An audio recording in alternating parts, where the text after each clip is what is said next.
नमस्कार, जनसत्य न्यूज देख रहे हैं आप और मैं हूं आपके साथ Sachin Dubey. Most wanted gangster Vikas Dubey police encounter में मारा गया। गुरुवार को उज्जैन में पुलिस ने विकास को पकड़ा था। शुक्रवार को पुलिस विकास को कानपुर लेकर जा रही थी। रास्ते में पुलिस की गाड़ी पलट गई। पुलिस की माने तो विकास ने भागने की कोशिश की और पुलिस एनकाउंटर में विकास मारा गया।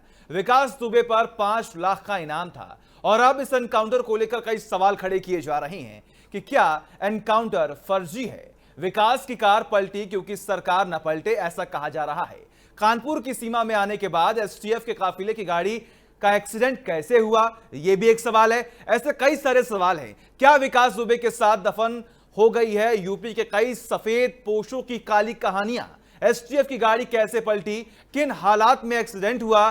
क्या लगातार भागने वाला विकास दुबे इस हालात में था कि उस एक्सीडेंट होते ही पुलिस के हथियार छीन लिए गए? क्या एसटीएफ ने विकास दुबे को लाते समय सावधानी नहीं बरती जो उसने पुलिस से भिड़ने की हिम्मत जुटाई? विकास दुबे ने पहले पुलिस पर फायर किए या पुलिस ने उसे रोकने के लिए गोलियां चलाई? प्रभात वाले घटनाक्रम से सबक क्यों नहीं लिया गया? दोनों तरफ से इस एनकाउंटर के दौरान कितने राउंड गोली चली? जिस विकास दुबे ने खुद उज्जैन में चिल्ला चिल्ला कर मीडिया के सामने गिरफ्तारी दी थी, अचानक शुक्रवार की सुबह उसका मन कैसे बदल गया? 24 घंटे में पुलिस की एक गाड़ी पंचर हुई और दूसरी गाड़ी पलटी। खुद सरेंडर करने वाला विकास दुबे क्यों एक हथियार लेकर भागने की कोशिश करेगा? क्या विकास को हथकड़ी नहीं लगाई गई थी? ना बरती भी सावधानी वहां पर गई थी? आखिर कानपुर आकर ही क्यों भागने लगा था विकास दुबे? क्या मुठभेड़ में सीने पर गोली मारी जाती है? क्या पुलिस का मकसद उसे रोकना नहीं, जान से मारना था? इस पूरे एनकाउंटर के बारे में पुलिस और एसटीएफ के अधिकारी और जवान बोलने से क्यों बच रहे हैं? इन सभी सवालों पर आज हम चर्चा करने वाले हैं। आज के इस बड़ी बहस में सबसे पहले आप सभी से रूबरू करवाते हैं अपने गेस्ट से। हमारे साथ राघवेंद्र त्रिपाठी जो कि वरिष्ठ पत्रकार हैं। सबसे पहले आपका बहुत बहुत स्वागत है। अश्वनी शाही, नेता बीजेपी, वो भी हमारे साथ जुड़े हुए हैं। और अखिलेश प्रताप सिंह जो कि कांग्रेस के दिग्गज नेता हैं और प्रवक्ता भी हैं, वो भी हमारे साथ जुड़े हुए हैं। और इसी के साथ साथ जनसत्य न्यूज के एग्जीक्यूटिव एडिटर दिवाकर जी भी हमारे साथ जुड़े हुए हैं।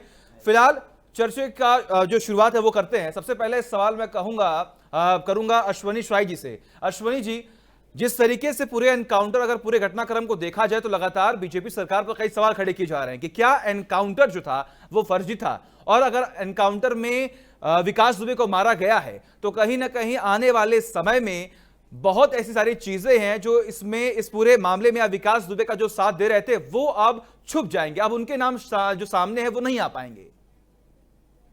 सचिन जी, सवाल कर कौन रहा है? एक सवाल मेरा बनता है, सवाल कर कौन रहा है? कल तक जो लोग सवाल कर रहे थे कि अभी तक पकड़ा नहीं गया है, नेता कर रहे हैं, कांग्रेस से लगातार सवाल किए जा रहे हैं कि अगर विकास दुबे को मारा गया है तो कई ऐसे राज जो है वो अब दफन हो चुके हैं। जी मैं वही बता रहा हूं आपको कि सवाल कर कौन रहा है। जो सवाल कल तक लोग कर रहे थे कि 7 दिन हो गया, 8 दिन हो गया, 3 दिन हो गया, विकास दुबे जैसा दुर्दांत अपराधी जो इस मानसिकता का है, वो आतंकवादी है, वो पकड़ा नहीं जा सकता है। उत्तर प्रदेश सरकार की अक्षमता है, उत्तर प्रदेश पुलिस की अक्षमता है। आज वही लोग सवाल कर रहे हैं कि क्यों मार दिया गया, गलत एनकाउंटर था। सच्चाई यही है कि वो एक कोई भी एनकाउंटर होता है, उसकी जांच होती है, वो सारी चीजें जांच में निकल के आ जाएंगी। लेकिन सवाल करने वाले लोग क्यों विधवा विलाप कर रहे हैं? कल तक विधवा विलाप यही था उनका। आज जब सच्चाई सामने आई, उसका वहां पर आप लोगों की का नजरिया देखिए, जाइए अपना रिपोर्टर भेजिए वहां। वहां लोगों ने पुलिस जिंदाबाद के नारे लगाए थे। कल तक उसके खिलाफ उस इलाके में कोई बोलने की हैसियत नहीं रखता था। आज वहां पर उसके खिलाफ नारे लग रहे हैं। पुलिस का आज इस्तकबाल को बुलंद किया जा रहा है। पुलिस का इकबाल बुलंद है और था। आगे भी योगी सरकार है, योगी सरकार में अपराधी कहीं कोई चुप नहीं। खड़े किए जा रहे हैं कि जो भी एनकाउंटर हुआ क्या वो फर्जी था। चलिए अखिलेश जी, मैं आपके पास आऊंगा। ADG law and order Prashant Kumar ने प्रेस कॉन्फ्रेंस की और प्रेस कॉन्फ्रेंस के जरिए उन्होंने ये सारी चीजें स्पष्ट कर दी हैं कि ये एनकाउंटर फर्जी नहीं था। क्या कहेंगे? देखिए, किसी को बताने और किसी को समझने की में बहुत ज़्यादा दिमाग लगाने की आवश्यकता नहीं है। वो भी जान रहे हैं वो क्या कर रहे हैं, लोग भी समझ रहे हैं कि क्या हुआ है और वो क्या कह रहे हैं। देखिए, ये जो विकास दुबे था, कुछ बीजेपी और कुछ अधिकारियों के अलावा किसी को भी इस प्रदेश में उससे कोई सिंपैथी नहीं थी। वो दुर्दांत अपराधी था और उसका अंत होना बहुत आवश्यक भी था, जरूरी भी था, हर किसी की मंशा भी थी। लेकिन जब वो जीवित सरेंडर कर गया था, तो अब तो यही बात है कि विकास दुबे तो मारा गया, अपराधी तो मारा गया, लेकिन उस अपराधी को अपराधी उसका विकास करने वाले जो सत्ता और सरकार में बैठे हैं वो बच गए।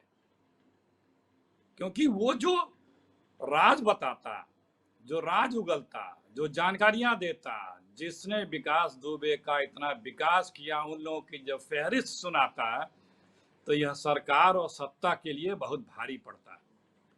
अखिलेश जी, दिवाकर जी कुछ बोलना चाह रहे हैं। जी जी अखिलेश जी, सवाल आपसे ये है कि आपने कहा कि राजनीतिक संरक्षण मिला था, तो आपने कहा कि भाजपा ने उसको संरक्षण दिया था, लेकिन उसकी मां ने एक बात कही, शायद उस पर आपने गौर किया होगा, कि वो सपा का सदस्य था। तो अब आप क्या कहेंगे? ने अच्छी बात कही। अगर उसका किसी भी गैर भाजपाई दल से कोई भी लिप्तता होती तो प्रथम कर्तव्य बनता था बीजेपी का कि उसको उसी की जुबान से सारे लिंक को सामने लाते। तो इन्होंने तो वही खत्म कर दिया। तो इससे दिखता है, ये और स्पष्ट होता है और पुष्ट होता है कि सिर्फ बीजेपी के और बीजेपी के सत्ता में बैठे लोग और उनके सरकार में बैठे अधिकारियों के ही उसके लिंक थे। अपराधी मर गया, अपराधी खत्म हो गया, लेकिन उसके आका आज भी सुरक्षित हो गए। और इनका सुरक्षित होना और खतरनाक है। ये तमाम विकास दुबे पैदा करेंगे जो अभी बच गए, वरना विकास दुबे से जो सूचनाएं मिलती और उन पे जब नकेल लगती तो भविष्य में कई विकास दुबे होने से बच जाते, लेकिन वो सब पटाक्षेप हो गया। और ये एक अहम सवाल है यहाँ पर कि जिस तरीके से विकास दुबे को मार गिराया गया, और जैसा कि लगातार विपक्ष भी सवाल खड़े कर रहा है, क्या लगता है आने वाले समय में और भी विकास दुबे खड़े होंगे? देखिए, सिस्टम के जिस फेल्योर की बात माननीय अखिलेश जी कर रहे हैं, क्योंकि कांग्रेस के वरिष्ठ नेता हैं और राजनीति को बहुत अच्छी तरह से समझते बूझते हैं, कम से कम अखिलेश जी ये मानेंगे कि उनकी पार्टी ये दावा नहीं कर सकती कि जहां तक सफेद पोस्ट बनाने की जो कवायद होती है, इस तरह के लोगों की जिनकी मंशा, जो किस गलत तरीके से राजनीति में आना चाहते हैं, उसको संरक्षण कांग्रेस ने नहीं दिया। कम से कम अखिलेश जी ये तुरंत नहीं कह सकते। हाँ, सोच करके हमारी बात को काटना होगा तो जरूर कुछ कहेंगे। और आरोप तो हर एक पार्टी पर है, लेकिन जो व्यक्ति मारा गया उसकी मां ने कहा, ये वर्डिंग है, उसकी वर्डिंग है, और उसको भी अखिलेश जी अगर नकार रहे हैं तो बात गलत है। और वर्डिंग ये है कि अब तो सरकार जो चाहे वो करेगी, अब तो वो भाजपा में है नहीं, वो तो सपा का सदस्य है, सपा का नेता है। तो अखिलेश जी ये कहते हैं कि संलिप्तता होती। अरे भाई, संलिप्तता अगर उसकी मां से ज्यादा उसका नजदीकी कोई और हो सकता है। अब उसकी पत्नी की बात आनी है। तो पहली बात तो ये कि संरक्षण नहीं मिला है। राजनीति के इस पूरे जो एक परिवेश है, इस परिवेश में कोई पार्टी ये दावा नहीं कर सकती कि उसका कोई भी व्यक्ति इस तरह के लोगों को संरक्षण नहीं देता रहा है या दिया है। सबसे पहली बात ये। हाँ अखिलेश जी कुछ कहना चाहते हैं? संरक्षण के ही ऐसे लोग जो हैं वो आगे बढ़ ही नहीं सकते। संरक्षण मिलता है जिसके बावजूद। अखिलेश जी कुछ कहना चाह रहे हैं? बिल्कुल अखिलेश जी बोलिए।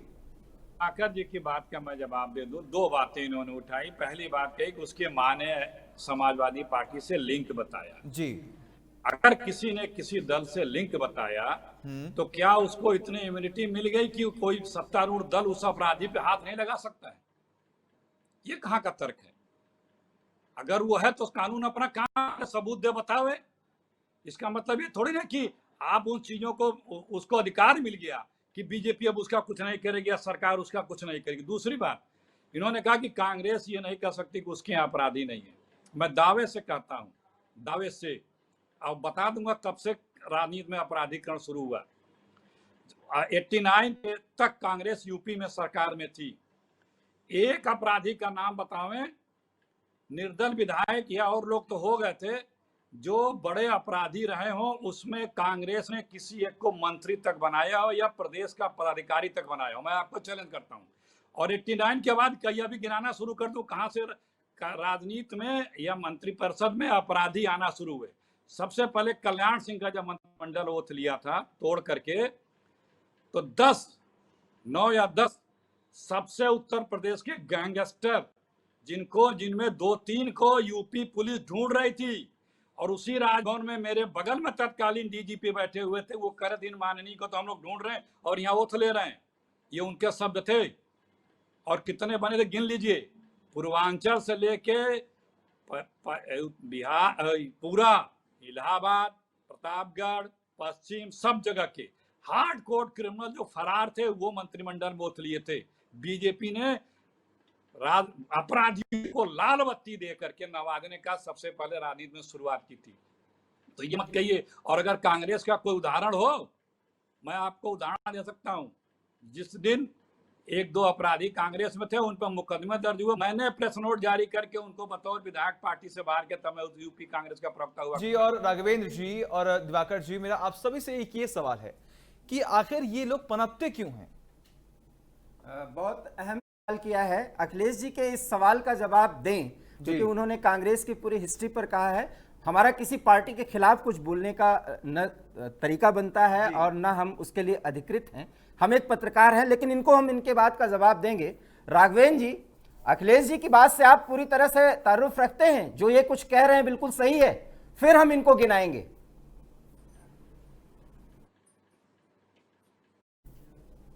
में अपराधी हैं, हाँ, कौन सक्रिय है कौन निष्क्रिय है तो तय करना बड़ा मुश्किल है, लेकिन जब माननीय बन जाते हैं तो उनका अपराध धुल जाता है। ऐसा नहीं, पिछला लोकसभा चुनाव देख लीजिए, कांग्रेस ने किनको टिकट दिया था, समाजवादी पार्टी ने किनको टिकट दिया था, अब भारतीय जनता पार्टी ने किनको टिकट दिया था। हाँ, किसी में 22% थे, किसी में 9% थे, किसी में 4% थे। एडीआर की रिपोर्ट है, नेट पे डालिए, तुरंत आ जाएगा साहब। हाथ कंगन को आरसी का, पढ़े लिखों को फारसी क्या। रही बात यहाँ हो रही विकास दुबे की, हाँ, कांग्रेस इतना जरूर कह सकती है कि फिलहाल सत्ता से दूर है, 27-28 साल हो गए हैं, उसके ऊपर आप आरोप नहीं लगा सकते किसी भी प्रकार का, क्योंकि वह सत्ता से दूर है, सत्ता में है नहीं। रही बात संरक्षण देने की, तो बिना संरक्षण के उत्तर प्रदेश या देश के किसी कोने में अपराधी बहुत दिन तक फल फूल नहीं सकता। और अपराध में आने के बाद जब उसे कुर्ता पैजामा पहनने का शौक चर्राता है, तो यही राजनेता किसी न किसी बहाने उनकी मदद करते हैं और विधानसभा तक ही जाते भी हैं। बात यहाँ सचिन जी ने एनकाउंटर के तरीके पे उठाया था। विकास दुबे दुर्दान था, सीईओ समेत 8 पुलिसकर्मियों का हत्यारा था। लेकिन सबसे बड़ी बात है कि जब महाकाल उज्जैन में गिरफ्तार हुआ था, उससे राज उगलवाने थे, कई नेताओं के नाम आए थे, कई अधिकारियों के नाम आए थे, पूरे सिस्टम पे एक सवाल उठ रहा था। तो अगर पुलिस को मौका मिल गया था, उस दिन नहीं मार पाई थी, तो कम से कम महाकाल में पूछताछ के दौरान इतना तो सार्वजनिक करना चाहिए था। और खासतौर से प्रियंका गांधी, अखिलेश यादव लगातार पूछ रहे हैं कि विकास दुबे के सीडीआर, मोबाइल सीडीआर को सार्वजनिक किया जाए। तो कहीं न कहीं विपक्ष की जो शंकाएं हैं, उन्हें भी सरकार को दूर करनी चाहिए थी, क्योंकि विपक्ष जब तक संतुष्ट नहीं होगा सरकार के कामकाज से, तब तक सवाल उठते रहेंगे। और सवाल आज नहीं उठे, तमाम एनकाउंटर हुए उस पर उठे हुए हैं। अब रही बात पुलिस और अपराधियों नेताओं के गठजोड़ की, तो यह आज का नियम नहीं है, बहुत पुराना नियम है। सभी लोग गठजोड़ करते रहे हैं, इसमें हम भी शामिल है, पत्रकार लोग भी शामिल, ऐसा नहीं है। माफियाओं के यहाँ शाम को दावत उड़ाई जाती है, उससे पत्रकार भी वंचित नहीं है, उनके यहाँ जाते हैं, उठते बैठते हैं। आखिर ऐसा चलता रहेगा तो ऐसे ही लोग न जो है पनपते रहेंगे, इसका समाधान क्या है? देखिए, आए इसके पहले जी, एक बात जरूर जानना चाहेंगे, समाधान के पहले हम पहुंचे, क्योंकि एक बहुत बड़े राजनेता हैं जी, वो सीधे सीधे अखिलेश प्रताप सिंह, वो आज के राजनेता नहीं है, मैं उनको राजनेता मानता हूं। और इसलिए उनके इस सवाल पर मेरा सवाल है कि राघवेंद्र जी के जवाब के बाद आपको लग गया होगा अखिलेश जी के आपको जवाब मिला है, और उसमें पत्रकार भी शामिल है, जिस बिरादरी से हम लोग भी, हम भी मानते हैं। तो फिर आप ये क्यों कह रहे हैं कि एक भी बात बता दीजिए जिसमें कांग्रेस के किसी नेता की संलिप्तता हो? अरे एक नहीं सर, मैं फिर आपको कई ऐसे उदाहरण गिना दूंगा। प्लीज आप ये बात मत करिए। हाँ, बिल्कुल बात, आप राघवेंद्र जी की बात को डिटो करिए और मानिए कि सत्ता से आप दूर हैं, इसलिए कम से कम अभी आप ये दावा कर सकते हैं। लेकिन आप ये मत कहिए कि आप लोगों ने इस तरह के अपराधियों को संरक्षण नहीं दिया, और संरक्षण देने के भी कई तरीके होते हैं अखिलेश जी। जी, अब आप बोलें, अपनी बात रखिए जी।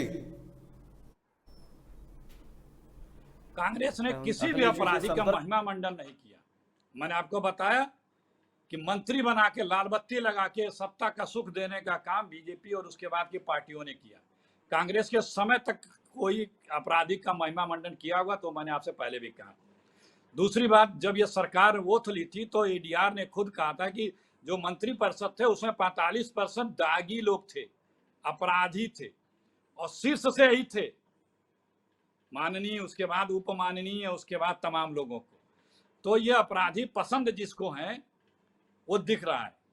अब आप देखिए, मैं उदाहरण बता रहा हूं बीजेपी का।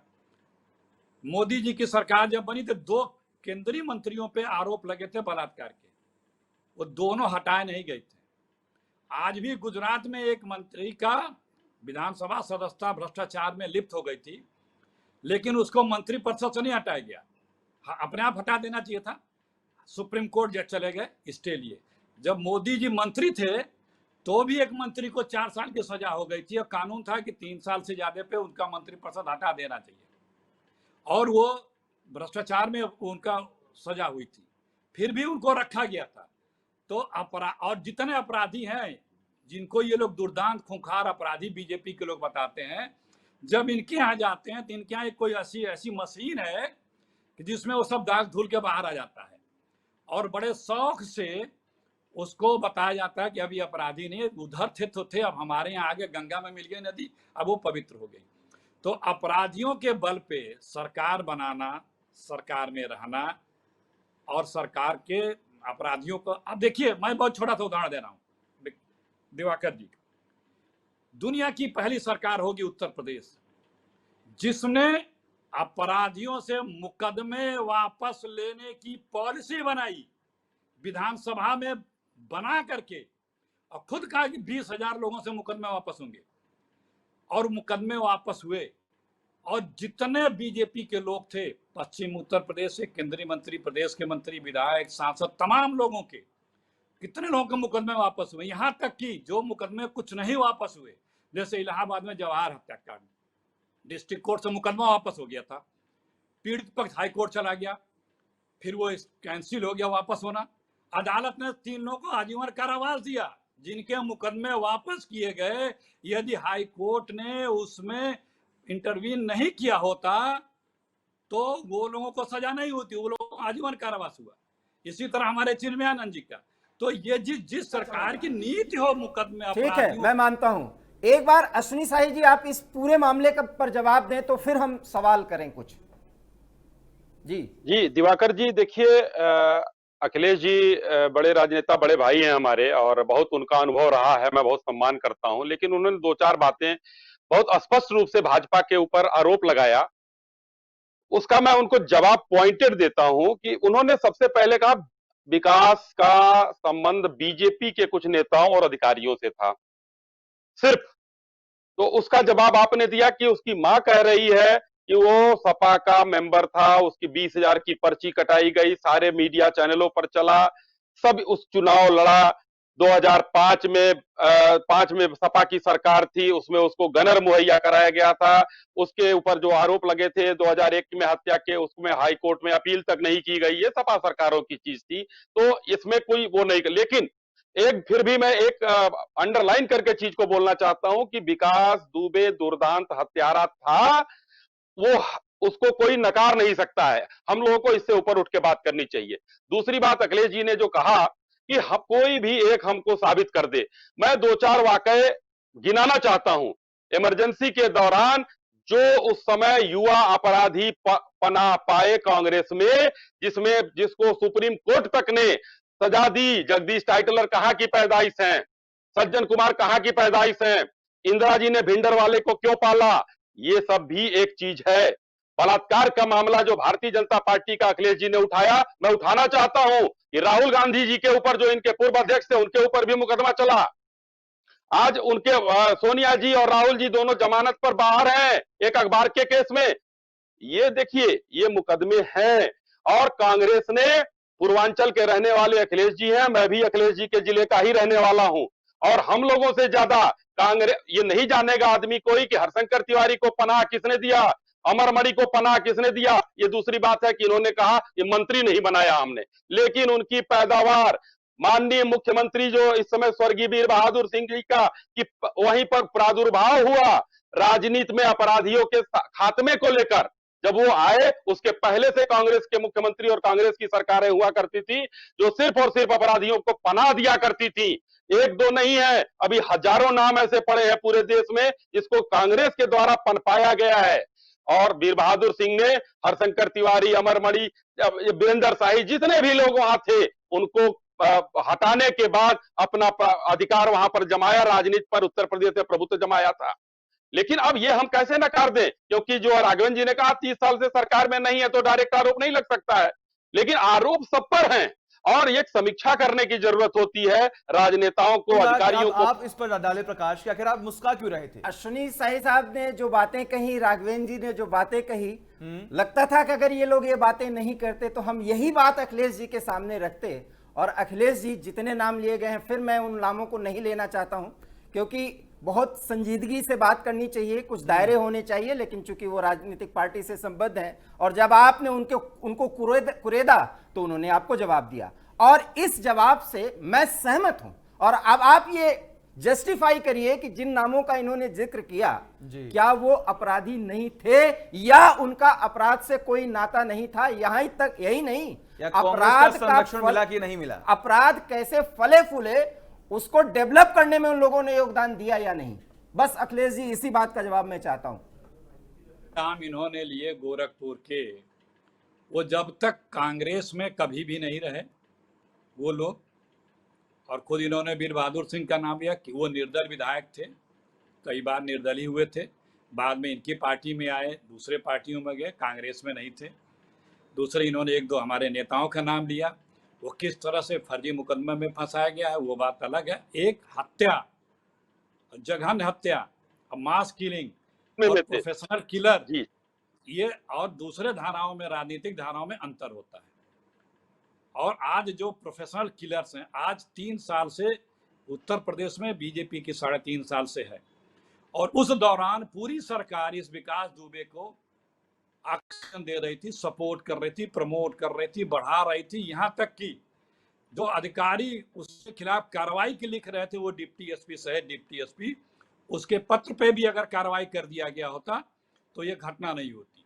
उसके अलावा किस तरह से वहाँ का वरिष्ठ पुलिस अधिकारी उसके चाकरी कर रहा था, थाना उसकी चाकरी कर रही थी, और बाद में जब पत्र लीक होता है उन लोगों का शहीद होने के बाद, तो वो पत्र मिलता भी नहीं है।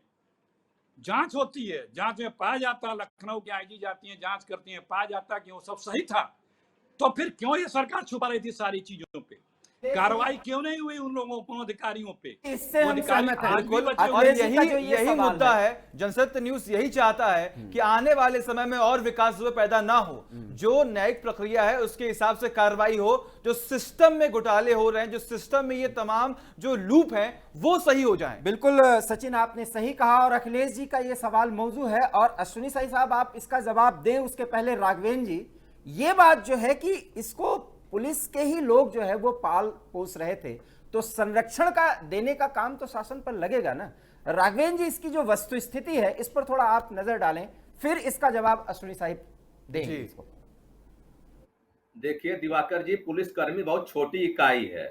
यहाँ मंत्रियों के यहाँ, संतरियों के यहाँ बड़े बड़े अधिकारी दरबार करते हैं और यही विकास दुबे इसी सरकार के दौरान जो आरोप लगा रही है समाजवादी पार्टी की, लोग भवन आए थे एक अधिकारी से मिलने, तो आरोप बड़े बड़े होते हैं। चाहे अभी अखिलेश जी कह रहे थे हमने किसी को नहीं टिकट दिया, प्रियंका गांधी जी ने पिछले चुनाव में, लोकसभा चुनाव में रमाकांत जैसे लोगों को टिकट दिया, वो भारतीय जनता पार्टी चूंकि धुल के आ चुके थे, पवित्र हो चुके थे, दे दिया।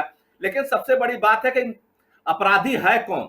अगर हम राजनीतिक मुकदमों को हार्डकोर क्रिमिनल से जोड़ेंगे तो सभी दल में कोई न कोई सभी अपराधी निकल जाएंगे, क्योंकि मुकदमा लिखवाना बड़ा आसान काम है और लिखवाया जा सकता है। रही बात सदस्यता लेने की, तो भारतीय जनता पार्टी का आपको सदस्य बनना है, मिस कॉल मार दीजिए, सदस्य बन जाएंगे। पार्टी को पता भी नहीं चलेगा कि आप सदस्य है कि नहीं है। जिला अध्यक्षों पे टारगेट दिया जाता है दिवाकर जी सदस्यता बनाने का। अब पैसा देके सदस्य बनने वाले बहुत कम लोग मिलते हैं, जो पैसा दिया पर्ची कटनी शुरू हो गई। विकास दुबे अपराधी थे, अपराधी के रूप में मारे गए हैं। हाँ, इतना जरूर है, सवाल जो उठा रहे हैं, चाहे अखिलेश जी हो चाहे अखिलेश यादव जी हो, दोनों अखिलेश जी की बात कर रहा हूं, सामने बैठे अखिलेश जी, अखिलेश यादव जी ट्वीट किए हैं सुबह कि कम से कम जो राज दफन हो गए हैं उन्हें खुलवाने की जिम्मेदारी थी उत्तर प्रदेश की, क्योंकि योगी जी ने कहा है कोई अपराधी बचेगा नहीं। अगर उनके पार्टी के अंदर कोई संरक्षण दाता है, या समाजवादी पार्टी में है, कांग्रेस में है, बसपा में है, कहीं भी है, कम से कम उन संरक्षण दाताओं के चेहरे अगर उजागर होते तो भविष्य में जो नई पौध सियासत में आ रही है, कम से कम इस रास्ते पे नहीं जाती, अपराधियों से साठगांठ नहीं करती। तो चुनाव जीतने का पैमाना बना दिया गया है कि 4 बूथ फलाने दुबे देख लेंगे, 5 बूथ फलाने बाबू साहब देख लेंगे, 5 बूथ फलाने देखेंगे, कम से कम इससे मुक्ति मिल जाती। और वह अवसर शायद सरकार ने खो दिया, या विकास दुबे कुछ कहता उससे पहले वह मारा गया। तो सबसे बड़ी बात है, इतना दुर्दांत अपराधी था, हम उस पर चर्चा कर रहे हैं। सियासत में अपराधीकरण कब से शुरू हुआ? अखिलेश जी ने बताया कि जब क्षेत्रीय दलों का उदय हुआ तो किसी न किसी बहाने लोग आए, क्योंकि सबको कैंडिडेट चाहिए था, जिताऊ चाहिए, टिकाऊ चाहिए, पैसे वाला भी चाहिए। एक आम कार्यकर्ता, आम नेता विधानसभा का चुनाव दिवाकर जी नहीं लड़ सकता। कम से कम 3 से 4 करोड़ 5 करोड़ रुपए लगते हैं, और 1 करोड़ रुपए कमाने में वर्षों लग जाते हैं। पीएफ से नहीं इकट्ठा हो पाता 10 लाख रुपए रिटायरमेंट के बाद। आप भी नौकरी कर रहे हैं, मैं भी नौकरी कर रहा हूं। तो कम से कम इस व्यवस्था को तोड़ने की एक अवसर मिला था, तोड़ सकते थे, लेकिन शायद वो अवसर चूक गई सरकार। हालांकि विकास दुबे को मार दिया, बहुत बहुत बधाई है, लेकिन जो गठबंधन था उस गठबंधन को नहीं तोड़ पाई। अब वह नाम कागजों में दब गए हैं। आनंद देव जी को भी आप कुछ कर नहीं पाए, जो थानेदार थे उनको कुछ नहीं कर पाए, बर्खास्त कर देंगे। कम से कम अपराधी मुकदमे तो चलाते, जनता के बीच उनको ले तो जाते, उनके चेहरे तो कम से कम दिखा देते। खैर, जो हुआ अच्छा हुआ, विकास दुबे मारा गया, क्योंकि जनता में एक टीस थी। 8 पुलिसकर्मी शहीद हुए थे, लेकिन वही टीस बनी हुई है कि जो रात से पर्दा हटना था वह पर्दा नहीं हट पाया। अंदर लोग आराम करेंगे, नए विकास दुबे पैदा होंगे, नए बाबू साहब पैदा होंगे, नए पंडित जी फिर पैदा होंगे। और समय की कमी की वजह से अब मैं चाहूंगा कि क्लोजिंग कमेंट जो है वो सबसे ले लूं मैं। सबसे पहले अखिलेश जी आपके पास आऊंगा, क्या कहेंगे इस पूरे प्रकरण पर? किस तरीके से आने वाले समय में कार्रवाई हो कि ये जो सारी चीजें हैं वो फुलफिल हो सकें और जो कमियां निकलकर सामने आ रही हैं वो सही हो जाएं? देखिए, सरकार के पास एक मौका था कि वो ये अपने आप को साबित करने का कि हम अपराध या अपराधियों से हमारा कोई चोली दामन का रिश्ता नहीं है, जो भी इसमें लिप्त है हम उस पर कार्रवाई करने के दिखाने का मौका था। लेकिन ये सब करके सरकार ने ये मैसेज दे दिया कि हम अपराधियों के साथ हैं, और जो अपराधियों को संरक्षण दे रहे हैं उनके साथ हैं।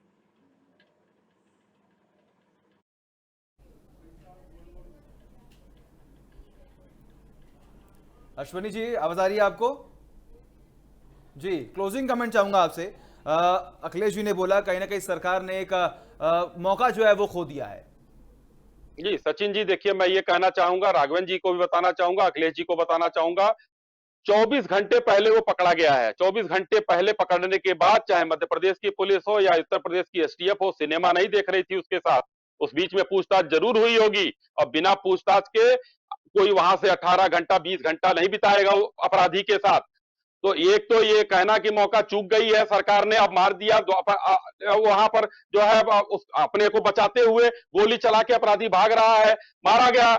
एक अपराधी को इसमें कहने के बजाय अगर निंदा की जा रही है तो ये एकदम पूर्णतया गलत मैं मानूंगा, क्योंकि सरकार कोई भी पक्ष नहीं कर रही है। आज ही देखिए उत्तर प्रदेश में सफाई की राजनीति शुरू हो गई है। योगी जी ने अभी गोरखपुर में 1 लाख रुपए का अपराधी था, वो मारा गया है। आज की बात मैं बता रहा हूं, अपराधी इस समय थर थर कांप रहे हैं योगी के नाम से, और यही लोग सवाल करने वाले कल मानवाधिकार में, आज कोई एक महिला है यहाँ, वो मानवाधिकार में भी चली गई। ऐसे लोग संरक्षण इन अपराधियों को, ऐसे लोग बढ़ावा देते हैं इन अपराधियों को। योगी सरकार बढ़ावा नहीं देती है, और जो पूछना होगा, जो राज लेना होगा, इन 24 घंटों के दौरान ले लिया गया होगा उससे। राघवेंद्र जी, क्लोजिंग कमेंट। जी शाहिद जी, आपने कहा कि राज ले लिया गया होगा, सबसे बड़ा सबूत होता है। आपको शायद भूल गए हैं, राजनाथ की गवर्नमेंट थी, श्रवण शुक्ला राज्य मंत्री थे, आपके थाने में मारा था इसी विकास दुबे ने, और एक भी गवाह नहीं मिले। पुलिसकर्मी चश्मदीद गवाह बनने को तैयार नहीं थे। शाहिद जी, कम से कम विकास रहता, आप गवाह तो खड़े करते। क्या सीडीआर पे गवाह बना देंगे आप? फोन नंबर में उसका, फोन बुक में उसका नाम है। कम से कम एक अवसर था, चूंकि कोर्ट कचहरी भी है शाहिद जी, और यही अधिकारी, यही दरोगा साहब लोग कोर्ट जाएंगे, साहब हमको बेवजह फंसाया गया, केवल हमारा नंबर सेव किया था। तो थोड़ा सा कहीं न कहीं चूक तो हुई है शाहिद जी। हाँ, इतना सुकून जरूर है कि अपराधी का अंत हुआ है। अब आगे योगी सरकार क्या करती है, जो अधिकारियों के नाम आए उन्हें क्या दंड देती है तो वक्त बताएगा। लेकिन इतना जरूर है कि सवाल जरूर उठ रहे हैं, हम भी सवाल उठा रहे हैं, आप भी उसका जवाब दे रहे हैं, अखिलेश जी भी सवाल उठा रहे हैं, आप जवाब दे रहे हैं। लेकिन जनमानस में एक सवाल है कि कौन कौन पैरोकार थे विकास दुबे के। या तो सरकार सूची नाम जारी कर दे, या तो फिर वहां के लोकल प्रशासन जारी कर दे, ताकि योगी सरकार पर जो सवाल उठ रहे हैं उन सवालों से सरकार बच सके। दिवाकर जी, आप बहुत अनुभवी हैं, आपने सब कुछ देखा है, आपके समक्ष कई सारे एनकाउंटर जो हैं वो हुए हैं और आपने बहुत सारे केसेस को पढ़ा भी, समझा भी है। क्या लगता है? सचिन, सबसे पहली बात कि एनकाउंटर हुआ, एक अपराधी एनकाउंटर में मारा गया जी। इस ध्रुव सत्य से कोई इनकार नहीं कर सकता। दूसरी बात, राजनीतिक दलों का और इस तरह के जो सफेद पोस्ट बनने की कगार पर पहुंचे अपराधियों के गठजोड़ बिल्कुल क्लियर है, उससे कोई पार्टी इनकार नहीं कर सकती। थोड़ा कोई ज्यादा, थोड़ा कोई कम, किसी ने अति कर दी और कोई मौका न मिलने के कारण बहुत कुछ बोल सकता है, और कोई मौका मिले हुए पर भी अपने को बचा सकता है। तो सबसे पहली बात कि अगर शुचिता की बात की जा रही है तो अपराधियों को दूर किया जाए, और इसके पीछे सबसे बड़ा कारण है कि पैसा, अपराधी और उसके साथ एक बल, एक ताकत, और यही वो रसूख बनाता है जिस रसूख की दरकार एक राजनेता को भी होती है। मैं राजनेता शब्द कर रहा हूं, नेता नहीं, उसको भी होने लगी। ये संस्कृति जो हमारे देश और राज्य में फैली वो कम हो रही है। अगर कम होती है, जिनका नाम अभी अखिलेश प्रताप जी ने लिया, मैं नहीं उससे सहमत हूं कि मोदी जी के राज में ऐसा हुआ, योगी के राज में ऐसा हुआ। कम से कम ये दोनों राजनेता जो है किसी अपराधी को इस तरह से, इस अंदाज में संरक्षण नहीं दे रहे हैं। जीरो टॉलरेंस की रणनीति है। हां, गंदगी बहुत ज्यादा है, सफाई होने में समय लगेगा, लेकिन राघवेंद्र जी की बात बिल्कुल सही है कि इस पूरे सिस्टम में सफाई होने में समय लगेगा जरूर, लेकिन अगर विकास जिंदा होता तो सफाई ज्यादा अच्छे तरीके से हो सकती थी। इसलिए उसके मारे जाने का सिर्फ एक पहलू इतना है, थोड़ी मुश्किलें पैदा कर रहा है, थोड़ी हमें परेशानी पैदा कर रहा है कि उसको अदालत में पेश किया जाता और बहुत कुछ उगलता। ऐसे में वो लोग, वो तत्व बन जाएंगे, बच जाएंगे जिनकी वकालत समय समय पर सभी पार्टियों के लोग करते रहे। अखिलेश जी प्लीज आप बुरा मत मानिएगा ना, आपकी पार्टी और अश्विनी साई साहब बहुत कोशिश आपके कुछ नेता कर रहे हैं, तो लेकिन दे ही दिया। अपराधीकरण से मोदी जी और पूरी योगी मुक्त जी को। आपकी भी पार्टी है, अब क्या? नहीं कहा जा सकता। लेकिन हाँ, मुख्यमंत्री की जीरो टॉलरेंस की रणनीति है, और उस रणनीति में इस तरह के सिस्टम में जहां काफी कुछ सड़ा हुआ भाग है उसको निकालने में फिलहाल समय लगेगा, मुझे सचिन यही लगता है। तो बहुत बहुत शुक्रिया अखिलेश जी, आप हमारे साथ जुड़े और इस बड़ी बहस में आपने हिस्सा लिया। अश्विनी शाही जी आपका भी बहुत बहुत शुक्रिया, राघवेंद्र त्रिपाठी जी भी आपका बहुत बहुत शुक्रिया, और दिवाकर जी आपका भी बहुत बहुत शुक्रिया कि आपने इतना सहयोग दिया। बहुत बहुत शुक्रिया आप सबका। तो देखा आपने किस तरीके से आज की इस बड़ी बहस में हमने कोशिश की कि आखिर जो विकास दुबे के साथ हुआ आखिर वो सही था या गलत था, क्या न्यायिक प्रक्रिया पर सवाल खड़े करने चाहिए थे, और किस तरीके से आने वाले समय में उन गंदगी को किस तरीके से साफ किया जाएगा। इस तमाम मुद्दों पर हमने बातचीत की। फिलहाल अगर आपको हमारा ये खास सेगमेंट पसंद आया तो इस वीडियो को लाइक करें, शेयर करें, और भी वीडियोस को देखने के लिए हमारे फेसबुक पेज को लाइक करें, यूट्यूब चैनल को सब्सक्राइब करना बिल्कुल भी ना भूलें।